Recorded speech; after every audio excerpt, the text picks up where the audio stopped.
sa ating pagdiriwang ng banal na oras sa unang Biyernes ng buwan, minabuti natin ang ating maging tema ay si Jesus kasama ang ating mahal na ina. Para po sa ating mga Katoliko, inaabangan po natin hindi lamang ang unang buhos ng ulan sa buwan ng Mayo, kundi inaabangan din natin sa buwang ito ang napakaraming piyesta at iba't ibang mga outing at swimming.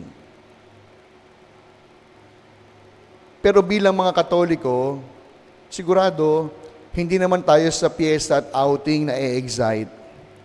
Bilang mga Katoliko, na e-excite tayo sapagkat ang buong buwan ng Mayo ay pag-aalay ng bulaklak sa ating mahal na Birhen o Flores de Maria. Sigurado, tinatanong natin, paano ba nagkaroon ng kaugnayan ang buwan ng Mayo sa mahal na Birheng Maria? What is the connection between our Blessed Virgin Mary with the month of May that we used to celebrate every year? Alam nyo, nagtanong-tanong po ako sa isang lola. At ang sabi niya, ang koneksyon daw po ng buwan ng Mayo sa mahal na Birhen ay simple lamang. Sa buwan ng Mayo, ipinagdiriwang ang araw ng mga ina. Pero sabi ko siguro mas mayroong pang malalim na kahulugan kung bakit ang buwan ng Mayo ay Flores de Maria. Kaya nag-research po ako. At napag-alaman ko, noong sinaunang Griego, para sa kanila, ang buwan ng Mayo ay buwan ng fertility. Sapagkat sa buwan pong ito, sa buwan ng Mayo, umuuspong at nagkakabunga ang bawat hindi lamang sinapupunan, kundi ang bawat pananim. And eventually, this pagan belief was Christianized and gave the month of May to be the month of motherhood. Kaya si Pope Pius XII, ang siyang unang nagtalaga na ang buwan ng Mayo ay para sa mahal na ina. Kaya ngayon ang tanong, paano po natin tunay na mapagdiriwang ang buwan na ito sa karangalan ng mahal na Birheng Maria? Bukod sa mapalad tayo sa ang parokya natin, magdiriwang ng kapistahan sa buwang ito, kundi sa paanong paraan natin mapararangalan ang mahal na Birhen, lalo't higit sa buwang ito. Sa pag-aalay ba ng bulaklak? Sa pag-aalay ba o pagkakaroon ba ng mga prosesyon? Sa pagsali ba sa mga sagala? O by the way, ang sagala natin ngayon sa piyesta, talagang mga piling-pili. Yeah. Mga lola, no? Mga nanay. No? Natuwa ako kay Sister Lita Cave. No? Hindi siya masyadong excited. Pinakita niya sa akin yung susuotin niya. Napakaganda naman. Halatang hindi siya excited. No? Bukod doon, sabi niya, Father, meron na ako inarkilang e-bike. Ayokong maglakad. No? Pero natutuwa po ako. No? Imagine, no? Talagang pinagbibigyan talaga binagbubuhusan talaga ng panahon, kahit pa ng pera, ang mga ganitong gawain.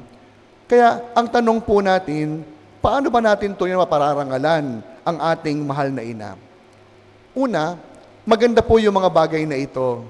Mag-alay ng bulaklak, sumali sa sagala, sumama sa prosesyon, pero hindi po ito ang siyang pinakarurok o paraan ng ating pagdedebosyon. Ano po? Bahagi po ng ating Flores de Maria dito sa ating parokya ay ang pagtuturo po ng katekismo sa mga bata. Yun nga lang po, dahil iba na po yung kanilang schedule, calendar, no? Supposedly, ang buwan ng Mayo, bakasyon. Pero ngayon po, may pasok pa rin po sila. Kaya ngayon pong buong buwan ng Mayo, all the weekends, tuturuan po natin ang mga bata ng katekismo. At sa wari ko, yung po yung isang the best na paraan upang parangalan ang mahal na Birhen ngayong buwan na ito. Why? Because, my dear friends, the first task, the first responsibility, the first mission of the church is not to give ayuda. Is not to have kasalang bayan. But the first mission of the church is the mission to teach. Yun po yung tungkulin ng simbahan, ang magturo. Bakit? Sapagkat sa pamamagitan po ng pagtuturo, nasisimulan ng simbahan o napagpapatuloy ng simbahan ang kanyang nasimulan. Sa paraan po ng pagtuturo, napipigilan po natin ang kawalan ng kaalaman. Kaya ngayon, ang tanong, anong uri po ba ng pagtuturo ang siyang inaasahan sa atin? Simple po lamang ang sagot, ang turong paraan ng mahal na Birhen. Ibig sabihin, magturo, hindi lamang gamit ang blackboard o ang libro, kundi magturo sa pamamagitan ng halimbawa. We teach by our example. Lalo't higit po sa mga pamilya, sa tahanan, ang ating bawat BEC, no? Alam niyo, marami pong pamilya ang nawawasak. Hindi lamang po dahil irresponsable yung mga magulang, kundi maraming pamilya ang nawawasak sapagkat hindi po natutuhan ang basic na dapat matutuhan sa loob ng tahanan. Ano po iyon? The discovery and learning of love, especially inside the home. That is why, my dear parents, the discovery of love at home has no substitute. When love is not discovered in the family, love will be discovered somewhere else.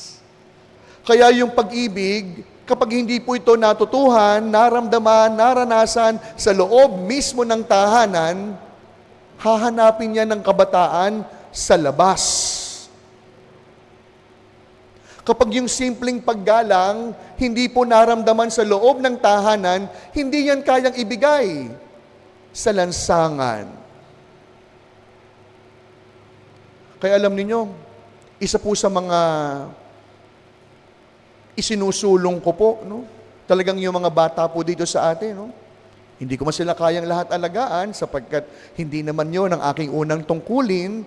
Pero kapag nakakita po ako ng bata, wala akong sasayangin pagkakataon. Hindi lamang upang magpakilala sa kanila. Siya pala yung pari namin. Kundi maalala ng mga bata, kilala namin yung pari namin. Lumapit sa amin yung pari namin. Ako pa talaga magbibigay ng kamay ko para mag-bless yung bata sa akin. Kaya alam niyo, hindi ba't minsan nakwento ko po sa inyo, meron pong isang nayan sa Kristan, sabi niya, Father, bakit ho ganon? Yung anak ko po, hindi po nagbe-bless sa akin, pero pag kayo po, malayo pa lang, tumatakbo na. Sabi ko, mag-isip-isip po kayo. Bakit po yung bata nagbe-bless sa akin, pero sa tahanan, nakakalimutan? Kaya nga po, mga minamahal kong mga kapatid, no? Sa pamamagitan po ng pagtuturo, hindi lamang natin mapagyayabong yung ating kaalaman, kundi sa pamamagitan po ng pagtuturo, mababago natin ang ating kasaysayan. Mapagpapanibago po natin ang ating pamayanan. Sa pamamagitan po ng pagtuturo sa ating mga kabataan, isisilang ang mga bagong breed. Hindi lamang ng mga taga-Peña Francia, hindi lamang yung mga taga-Paco, kundi bagong breed na mga batang kilala kung sino ang Diyos. Kaya hindi ba, sabi ko nga po sa inyo, kung yung mga ibang mga tao, naaasiwa sila pag yung bata maingay sa simbahan. Ako po, yung iyak ng bata sa loob ng simbahan, parang musika sa aking tenga. Bakit? Sapagkat sa murang gulang, pwedeng ituro sa mga bata na pwedeng maging playground ang loob ng simbahan. Pero ibang usapan, pag ang nagagawang playground ng simbahan, hindi na bata, matanda na. Ibang usapan yon. Kaya, musika po sa pandinig ko kapag yung bata nakikita kong umiiyak sa loob ng simbahan sapagkat alam niyang safe siya sa tahanan ng Diyos. Kaya nga hindi ba, sabi ko po sa inyo minsan, nakakalungkot, no? Yung mga nagsisimba, talagang mga mataimtim yan, mga nakaganyan pa yan.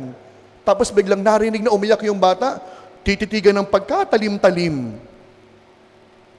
Ang mangyayari, yung nanay mahihiya, Sasabihin niya, huwag na nating isama yung bata. Nakakahiya. Kasi bakit? Yung katabing mataimting magdarasal, halos makasugat yung kanyang tingin. Kaya sa pagpaparangal po natin sa mahal na Birhen, matutuwa siya kung may bulaklak, may posisyon, may sagala. Pero sa wari ko, mas maliligayahan ang ating mahal na ina kung gagayahin natin ang kanyang halimbawa. Turuan ng ating mga kabataan, hindi lamang ng pananampalataya, kundi turuan ng ating mga kabataan ng mabuting halimbawa. Yung mga tatay pong naririto, you have already the edge. Kasi kayo po yung tatay. Di ba sabi ko nga po sa inyo, minsan may nagtanong sa akin, Father, ano po kaya kayo kung hindi po kayo naging pari? Sa katunayan, wala po ko ibang maisip, sapagkat ito lang naman talaga ang nais at ibig ng aking puso. Pero sabi ko, knowing myself, siguro kung hindi ako pari, malamang tatay ako. Tatay, hindi asawa, tatay. Pero hindi po nabigay sa akin yung ganung biyaya. Kaya yung mga magulang na naririto, yung mga tatay, sabi ng psychology, yung mga tatay daw po, silang humuhubog ng personality ng mga anak na babae. Yung mga tatay daw po, sila po ang siyang larawan ng knight in the shining armor ng kanilang mga anak. Paano kung yung tatay laging wala? Paano yung tatay hindi kakitaan ng mabuting halimbawa? Kaya sa pagpapatuloy po ng ating banal na oras, sa sandaling ito, sa harapan ni Jesus, huwag lamang nating ipagdasal ang mga bata ng ating pamayanan. Nawa magsilbing daan po tayo, ang mga kabataan, matuto. Magsilbing daan po tayo upang ang mga kabataan makilala si Kristo. Magsilbing daan po tayo upang ang mga kabataan makapasok ng ating simbahan. Nang sa gayon, tunay natin mapararangalan ang mahal na Birhen, magiging makatotohanan ng ating pagdedebosyon, hindi lamang sa pag-aalay ng bulaklak, hindi lamang sa sagala o posisyon, kundi matuto ang mahal na Birhen sapagkat gagayahin natin siya, tutularan siya sa kanyang pagtuturo sa pamamagitan ng ating mabuting halimbawa.